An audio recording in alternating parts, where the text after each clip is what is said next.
Nice to be here today, and thanks for the introduction, Anton. I'm going to talk about a company called Active Instinct in a moment. Let's see.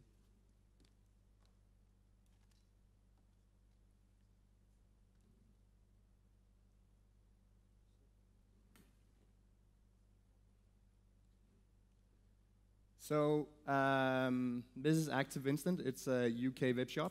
It's selling sports equipment. And before I start telling you about the case, I'm going to show you some of these magazines that we put into the packages we're sending out in the UK. And in these magazines, we try to work with some of the best athletes in the world, all people who's driven about becoming number one in what they're doing. And it's this mission, I think you need to have that, whatever you're doing, if you're starting a web shop, going into a new market, you need to have this mission that you want to be number one. And that's what I'm going to talk to you guys about today. I'm going to tell you how we're going to make Active Instinct the biggest sports retailer in the Nordics. I'm going to tell you what we've been doing so far. I'm going to tell you what result we achieved until now. I'm going to tell you what is the next steps we're going to do. I'm going to tell you a little bit about the company. First, what does Active Instinct actually do? It's pure sport, pure performance, and one easy way to explain what we're doing is to explain what we're not doing. In the UK, they have two really big sports chains called Sports Direct and JJB Sport, and it's a little bit like Intersport and Team Sport here in Sweden. And what they do really, really well is that they sell sports fashion in the stores. They have everything. They have the Nike Free shoes. They have the right cap. They have the right sports clothes. And they do that so well that the store is full of sports fashion. And that means that the actual sports equipment is very limited shelf space in these stores because there's so much sports fashion. It's a big trend now to sports fashion. And that's exactly what we do. So we sell the wetsuit, we sell the tennis racket, we sell the baseball, we sell the football shoes. We sell the actual sports equipment. Just to show you the website, fast. Oh, as fast as the internet is. And to give you an impression about this, this is the Swedish site, and this is our running shoes. And just to give you an impression, we have 1,022 different running shoes online in our Swedish web shop now. There's nobody else in Sweden or in the UK who have this large selection of running shoes. I could take the same with cricket balls. It's like, who's actually buying this? But there's like 59 different cricket balls we have. And of course, it's not a big market in the Nordic, but it's just showing our assortment is huge. And especially in this segment. That's also why, that's a little bit. And just some facts about the company. It's part of JD Sport. It's a huge sports retailer in the UK. It's 19 billion Swedish krona in turnover, the whole group. It's based in the UK. Again, it's pure sport, pure performance. 75 employees, about 30 years old company. It's launched in Australia, France, Germany, Italy, Spain, and the Netherlands, and now the Nordics. And that's the shop. And I'm here to talk about how we're going to make this the biggest sports shop in the Nordics. A couple of years ago, they launched in France and Germany. It went pretty well. And that's the thing, if you're just trading products like this, it's quite easy to gain market share because it's just about selling the products that nobody else have, actually. And now, about 6 weeks ago, or 5 weeks ago, we started selling in the Nordic. So the big question is, why do you enter the Nordic as a UK shop? And this is, I stole this from PostNord. But the whole thing about the Nordic is that nobody wants to go into a country like Denmark if you're a British sports retailer. It's way too small. But if you look at the whole Nordic together, you have 30 million people shopping online in the last quarter. It's really a big market. It's really an important market. And that's why that's how I see the UK companies looking at Nordic. They see it as one group. They are not really interested in going into Finland as a separate market. They want to do the whole Nordic if they go in. Another reason is that, well, it's really the UK people who's shopping online. the Nordic people are really shopping online in the UK already, and that actually means that Active Instinct have a lot of Nordic customers already. So that we translate the web shop and that we make it local and have local customer service is just a better service for our existing customers as well. Again, why the Nordics? I mean, we spend huge amounts of money on sports equipment, especially in these 4 Nordic markets. Only Switzerland and Austria can somehow compare to how much money we spend per capita in the Nordic countries on sports equipment. And this might surprise you, but the competition is really low in the Nordic compared to the UK, to Germany, to France. And there's a lot to do. So if any of you ever bought a pair of running shoes in the UK or in the US, you'll notice that the price difference is huge compared to how much you pay in Sweden. And that's just an indicator on how the competition is. So of course we have products that's a lot cheaper. When JD bought this company that have a turnover of 19 billion, our purchasing power is extreme compared to the Swedish competitors. So it's low competition. Maybe not in sports fashion. Sports fashion is a different thing. There's a lot of competition in sports fashion, but performance sport, that's where there's very little competition. We bring new products to the market. You saw with cricket balls. Of course, there's a very little market for cricket balls, but we're going to own that market 100%. And yeah, it's this lot of different products, but it's also that it is actually a very important market if you see the whole Nordic as one. But again, if you see just Norway, then it might be too little. So now I'm going to tell you about how we did the Nordic launch. And we heard a lot of really exciting things today about all the opportunities there is. But in reality for us, it's really basic stuff we're doing. It's so simple. But this is our result. We started week 33, we started selling. And this is our traffic. The blue line is the traffic, trend line for traffic, and the black line is conversion rate. And now, 5-6 weeks after launch, we have 2% conversion rate, and traffic is just increasing insanely. I've been doing many market entries the last 8 years in the Nordics, and this is by far the best case I had so far, and that's because we have the right product at the right price.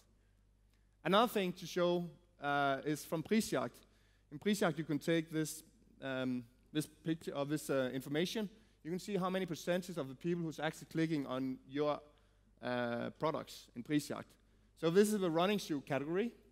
And what we see here is that actually 6% of all people who go to Prisjakt and click on some kind of running shoe, click on one of our running shoes. The interesting part is this is after 1 week after we got listed on Prisjakt. It went so fast. We have 6%, you have XXL, have 2%. We get 3 times as much traffic as XXL on Prisjakt after 1 week.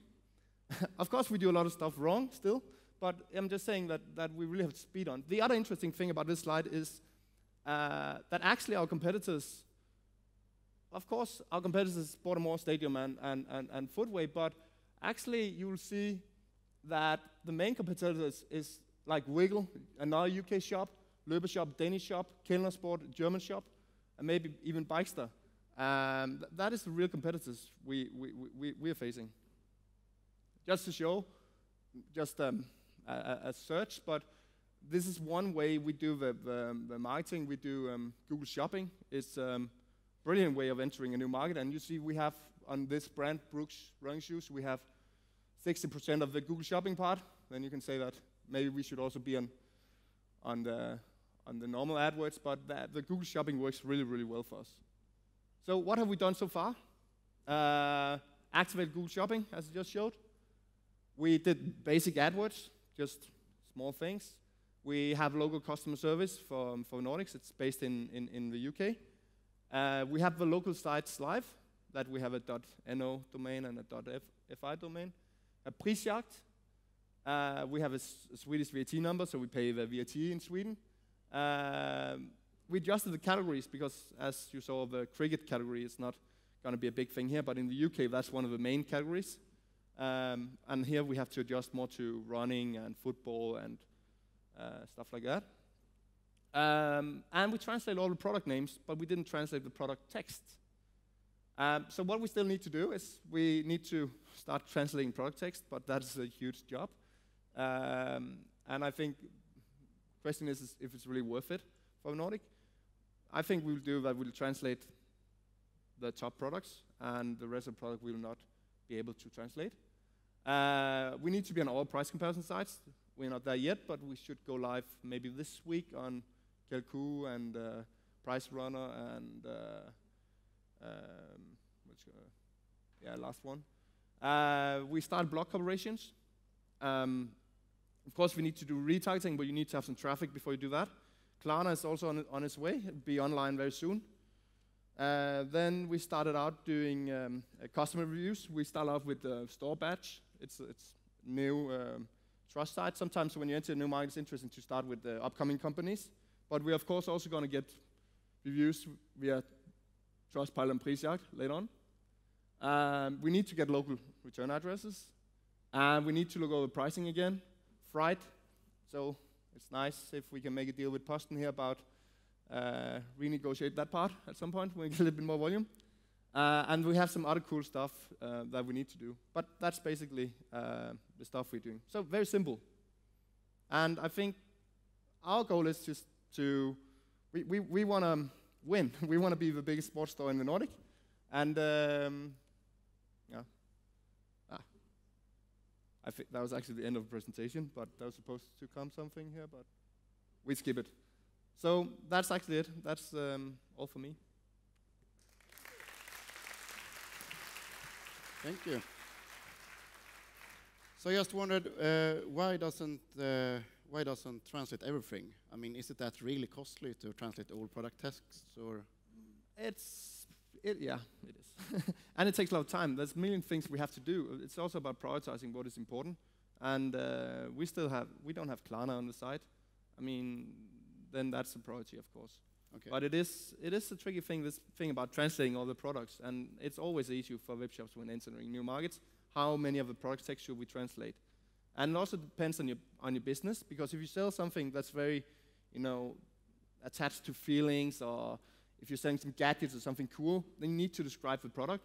But if you're selling this basic products that people, they know what they're looking for, then maybe it's not so important in the same way. So if you're selling a computer, or you're selling iPhone 6, everybody knows what's in that iPhone, of course. Of course, you need a little bit of text, but the main part is you get the name translated.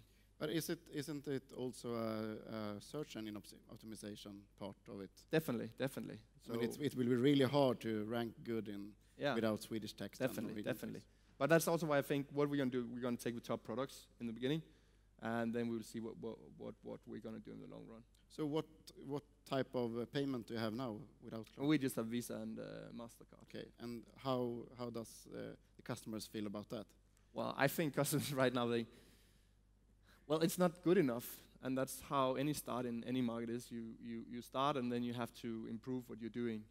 But of course, it's not good enough. We need the Dankort in Denmark. We need bank payments in Finland. We need Klarna in Sweden, and it's not there yet. But that's what we're working on. And how, if you just take in general, how long does it take to take a UK retailer to the Nordics? Well, we started on this project in. We really started in July, I would say, and now it's been on for 6 weeks. It doesn't need to take a long time to go into a new market. What takes time is very often the technical part and the payments. So that's often what everything is waiting a bit on. And the returns and the logistics, of course. Yeah, but I think that you can very often just start directly. For instance, we already had customers in the Nordic, right? So it was just it just went into the same flow. It went with Link Direct, part of PostNord, and it was set up already, so that was really easy.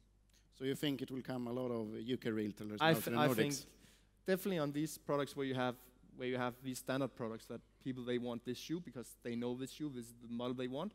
I think UK or German companies will get in because they have a larger home market, so they have a longer tail in selection. So how long does it take that foreign web shops will be the biggest on the market? But if you saw the slide with Prisjakt, yeah. But actually I showed there, the biggest one there is Wiggle. And that's the front one, so it's already the biggest. Yeah. Maybe so, but it's the same thing with the mobile thing, right? And for many years, everybody was saying, now everybody's gonna shop on mobile, right?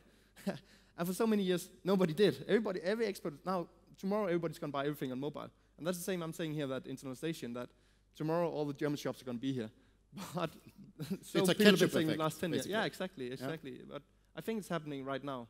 It's an easy way to expand for German and UK shops.